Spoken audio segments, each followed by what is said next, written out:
There's a lamp sitting in your kitchen right now that you have never built. Not in a drawer, not on a shelf. Inside the bottle of used cooking oil sitting next to your stove, the oil you cooked with last night, the oil you were about to pour down the drain or throw in the trash, is a functional fuel that can burn steadily for hours in a lamp you can build in under 10 minutes from materials you already own. No batteries, no electricity, no candle wax, no trip to the store, just used oil, a container, a piece of string, and fire. The lamp it produces burns with a warm, steady flame that provides genuine working light. It costs essentially nothing because the fuel is waste you were already discarding. And the principle behind it is so old, so thoroughly tested by thousands of years of continuous human use across every civilization that has ever existed on this planet, that calling it reliable is an almost embarrassing understatement. People built cities by this light. They performed surgery by this light. They wrote the books that built Western civilization by this light. They navigated ships across unknown oceans by this light. And then electricity arrived, and within a single generation, the knowledge of how to make light from oil became so unnecessary in wealthy, industrialized countries that it effectively vanished from common practical awareness. Not because it stopped working, not because it became obsolete in any physical sense, but because the system that replaced it was designed to be the only option, and options that cost nothing and require no ongoing purchases are not options that any industry has an interest in keeping visible. This is the story of the oil lamp, the oldest artificial light source in human history, and why the waste oil in your kitchen is still a perfectly functional fuel that the modern world simply forgot to tell you about.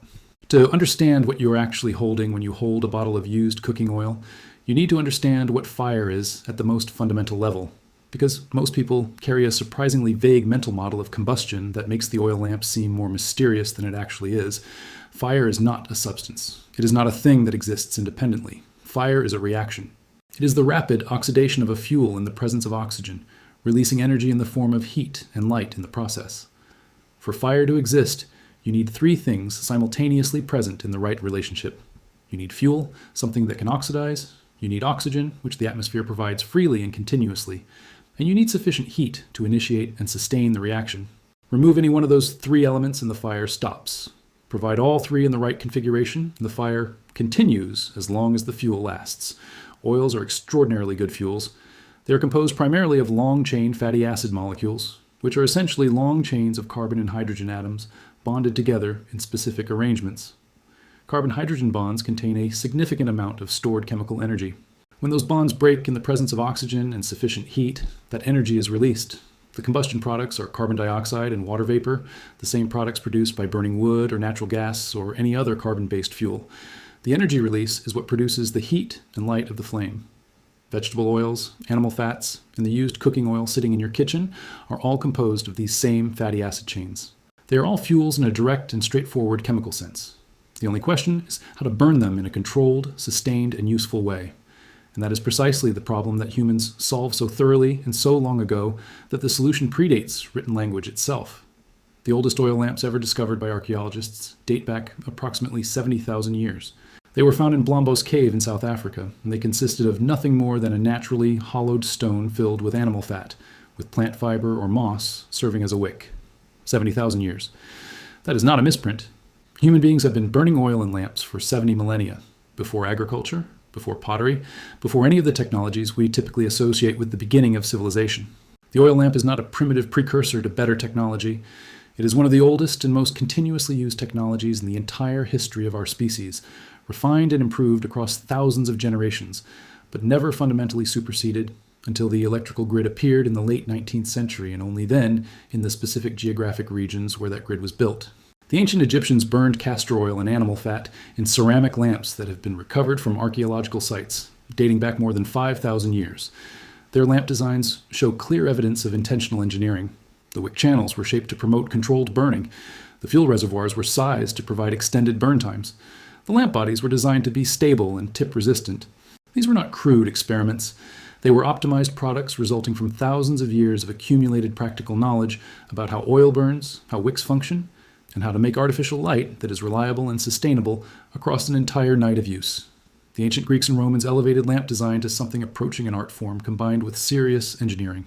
Roman oil lamps, manufactured in enormous quantities and found in archaeological sites across the entire span of the former Roman Empire from Britain to North Africa to the Middle East, were made from ceramic or bronze and designed with multiple wick holes to increase light output, enclosed fuel reservoirs to reduce spillage, and elegant forms that reflected the cultural importance of artificial light in Roman society.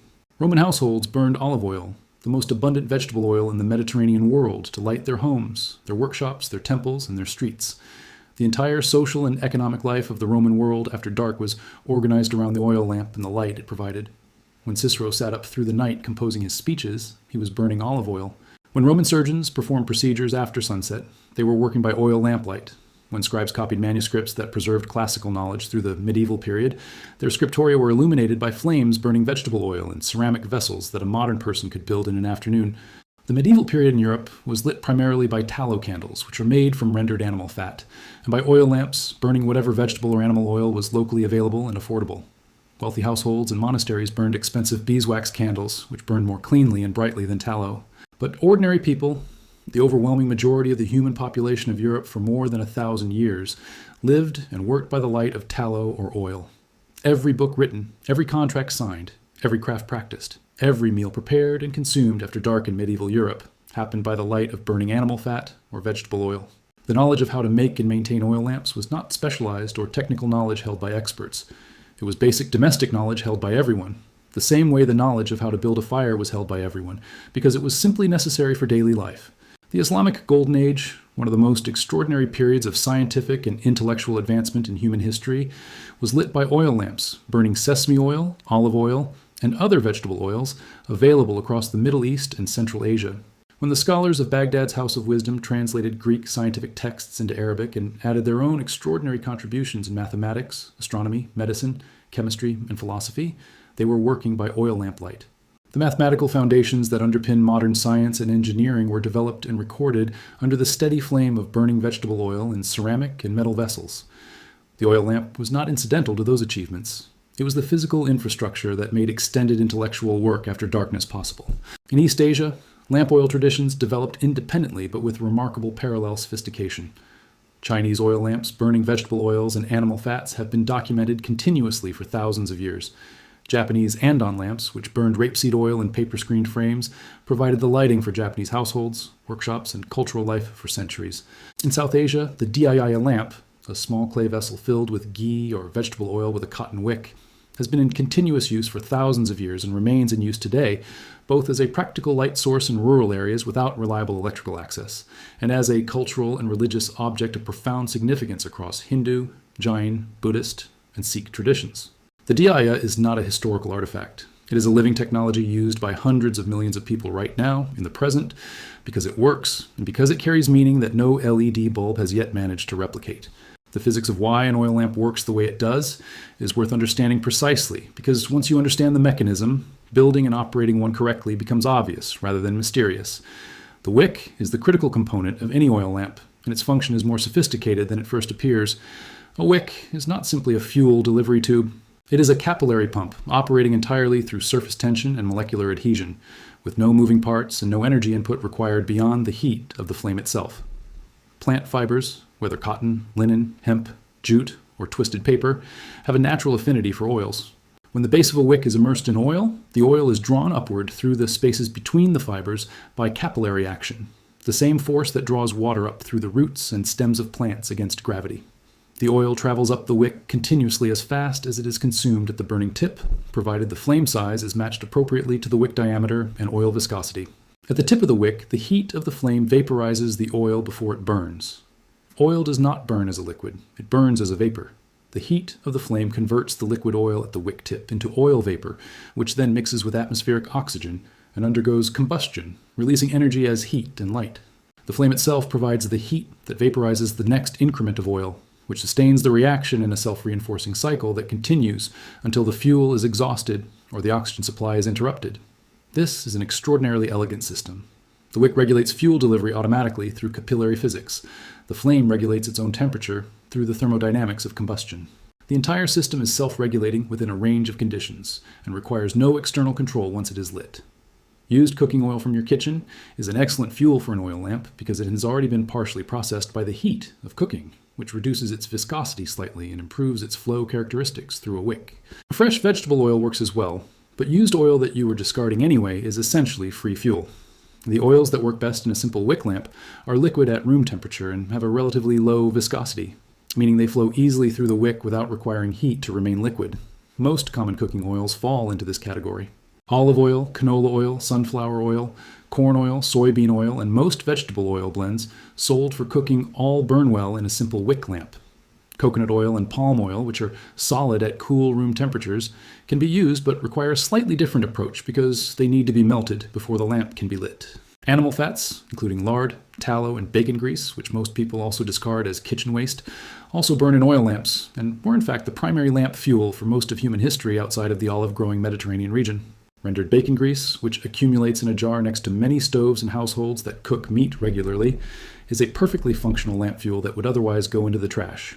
The light it produces is warm and steady. The smell is faintly of rendered fat, rather than the nearly odorless burn of vegetable oil, but it burns reliably and for a long time. Building a functional oil lamp from kitchen materials requires genuinely nothing beyond what most households already have. Any small glass or ceramic container that can hold oil without dissolving or cracking from heat works as the lamp body. A small mason jar, a glass drinking cup, a ceramic ramekin, or any similar vessel is suitable. The container does not need to be large. A quarter cup of oil in a small container will burn for several hours. Cut a piece of cotton wick material approximately 15 centimeters long. Pure cotton string works excellently.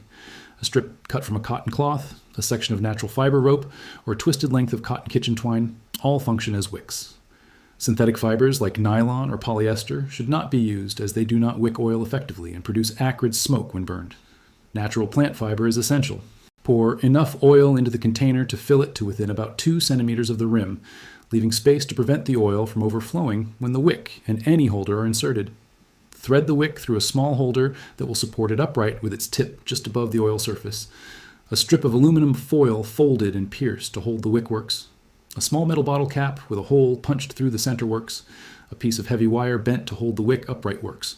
The wick holder serves one purpose, keeping the wick positioned so that its base is submerged in oil and its burning tip is above the oil surface at a height that allows a stable flame.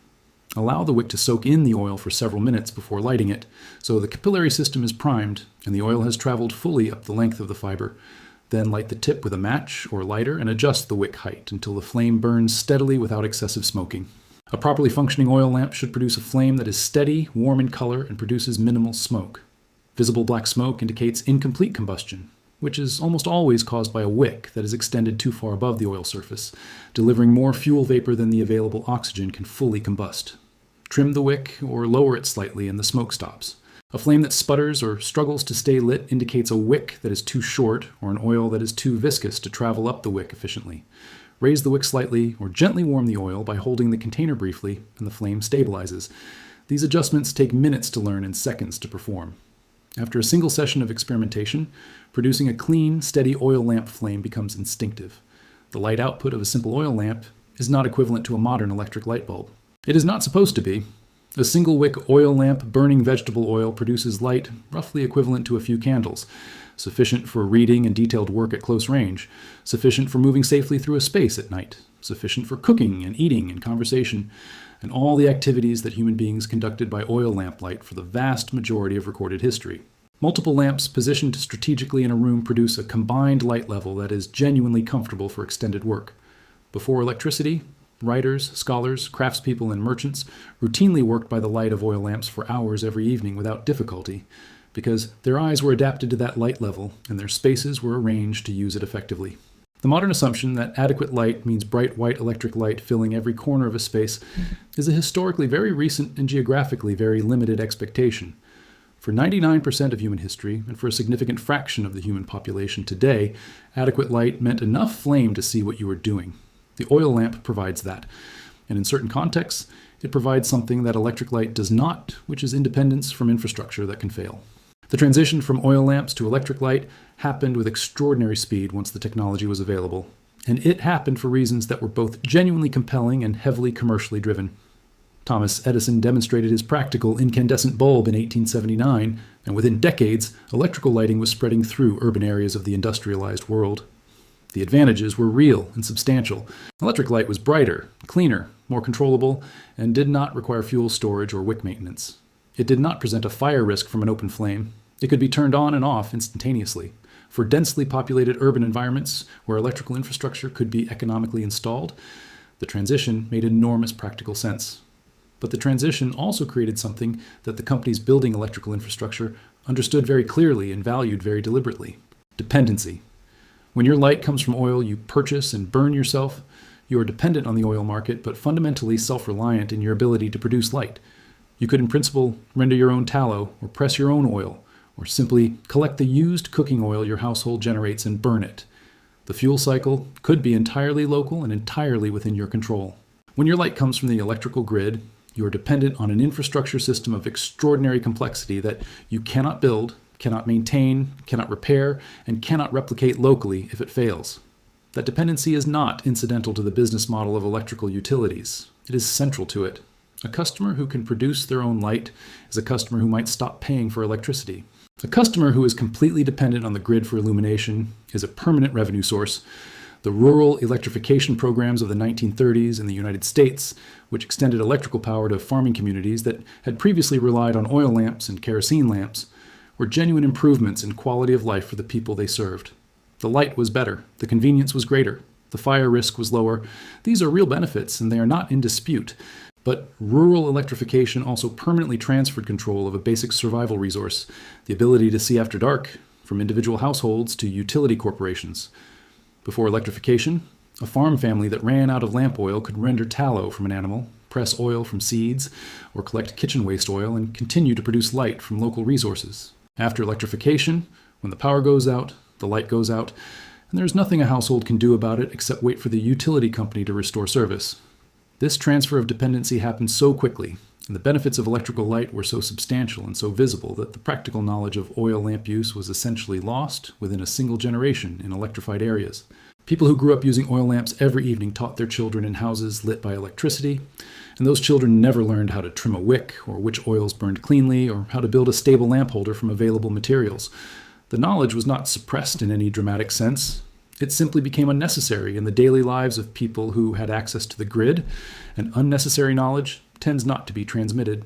Within 50 years of rural electrification reaching a community, the practical oil lamp knowledge that had sustained that community's domestic life for generations was typically gone. The scale of what was lost becomes clear when you consider the situations in which that knowledge remains directly relevant. Power outages affect hundreds of millions of people every year across the globe, ranging from brief inconveniences lasting hours to extended disruptions lasting days or weeks after major storms, earthquakes, floods, or infrastructure failures. In those situations, the households that can produce functional light from waste cooking oil sitting in their kitchens are not inconvenienced by darkness. They are comfortable. They can cook, read, care for children, maintain basic domestic routines, and sleep in a lit environment rather than in total darkness. The households that have no such knowledge sit in the dark and wait. The difference between those two situations is not a matter of expensive equipment or specialized materials. It is a matter of knowing that cotton string and used cooking oil are sufficient to produce working light, and knowing how to configure them to do it. Beyond emergency preparedness, the oil lamp has direct and immediate relevance for the estimated 800 million people globally who currently lack reliable access to electricity. Many of these households are already using lamp fuels of some kind, most commonly kerosene, which is expensive, toxic to breathe, polluting, and represents a significant portion of household income in communities where incomes are very low. A household that shifts from purchased kerosene to waste cooking oil, either their own or collected from neighbors or local food preparation businesses, eliminates that fuel cost entirely while maintaining functional lighting. The oil lamp does not solve energy poverty, but it changes its texture meaningfully. It converts a recurring purchased expense into a use of waste material, redirecting money that was being spent on light toward food, education, or health. The environmental dimension of the waste oil lamp deserves attention as well. Used cooking oil is a waste product that most households and food service businesses need to dispose of. Pouring it down drains contributes to the fatberg problem that plagues urban sewer systems globally, massive accumulations of solidified fats and oils that block municipal sewage infrastructure and cost cities enormous sums to clear. Disposing of it in landfill is wasteful and contributes to methane generation as it decomposes. Burning it as lamp fuel is a complete and effective use of the energy it still contains. The combustion products, carbon dioxide and water vapor, are no different from what the oil would eventually produce through any other decomposition pathway. Using kitchen waste oil as lamp fuel is not a compromise or a primitive solution. It is a genuinely rational allocation of a resource that has energy value and would otherwise be discarded.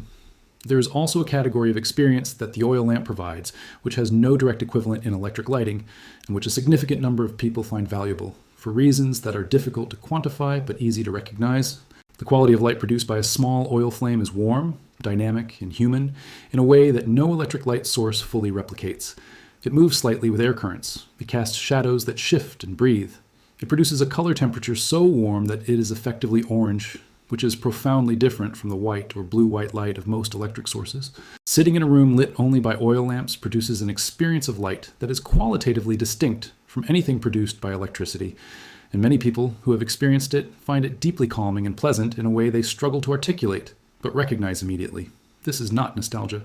The human visual system evolved over hundreds of thousands of years in environments lit by fire, and there is a real neurological argument that warm, flickering firelight produces different psychological effects than cool, steady electric light. Whether or not that argument fully explains the subjective experience, the experience itself is genuine and worth having. 70,000 years ago, a human being in a cave in South Africa hollowed out a stone, filled it with animal fat, and made light from darkness. That same essential technology crossed every ocean and was present in every civilization that has ever existed on this planet. It lit the work of every philosopher, every scientist, every craftsperson, every writer who shaped what we know and what we are, until 140 years ago when electricity arrived, and within a single generation made the knowledge of how to burn oil in a lamp feel as distant and irrelevant as the knowledge of how to knap flint. But the physics did not change. The capillary action that draws oil up a cotton wick is identical to what it was 70,000 years ago. The combustion chemistry that converts fatty acid molecules to light and heat is unchanged. The oil sitting in your kitchen right now has exactly the same energy content that oil always had. It still burns. It still produces light. It still works for exactly as long as you have fuel to feed it and oxygen to sustain the flame. The knowledge was never lost from the physical world. It was only lost from the minds of people who were told they no longer needed it. A piece of cotton string, a small jar, and the oil you were going to throw away. That is all it takes. That is all it ever took. The light was always there, waiting in the waste, waiting for someone who remembered what oil and a wick and a flame could do.